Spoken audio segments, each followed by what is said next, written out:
America conquers the air.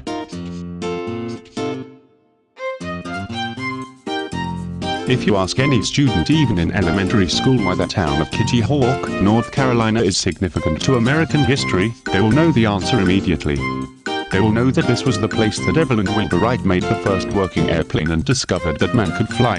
Today, with thousands of airplanes taking to the sky at any given moment and the experience of flying high above the earth as common as riding a bicycle, it seems that a world where men did not fly is as far away as the ancient Romans.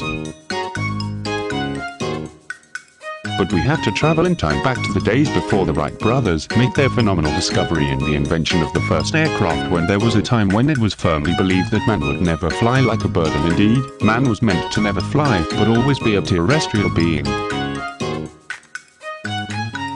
We can be grateful that the Wright brothers did not hold to that belief. The date of that first successful flight was December 17, 1903.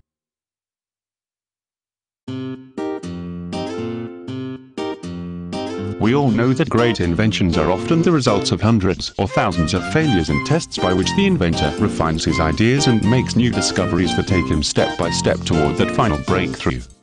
That was certainly true of the Wright brothers. Our reference to flight becoming as common as riding a bicycle is well chosen, because it was the Wright brothers' vocation as mechanics, repairing printing presses, motors and bicycles, that gave them the knowledge of the inner workings of such machines that was needed to create a machine that could sustain flight.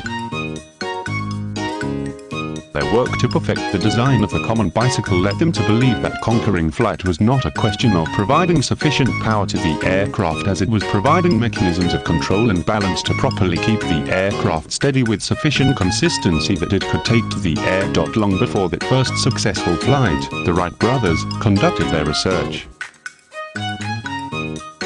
Using their bicycle shop as a makeshift laboratory, they first experimented with gliders and unmanned aircraft to refine their theories and their designs. The first few hundred feet were up and down, as before, but by the time 300 feet had been covered, the machine was under much better control. The course for the next 400 or 500 feet had but little undulation. However, when out about 800 feet the machine began pitching again, and, in one of its darts downward, struck the ground. The distance over the ground was measured to be 852 feet. The time of the flight was 59 seconds. Little did the Wright brothers know that an entire new industry would be built around these simple experiments.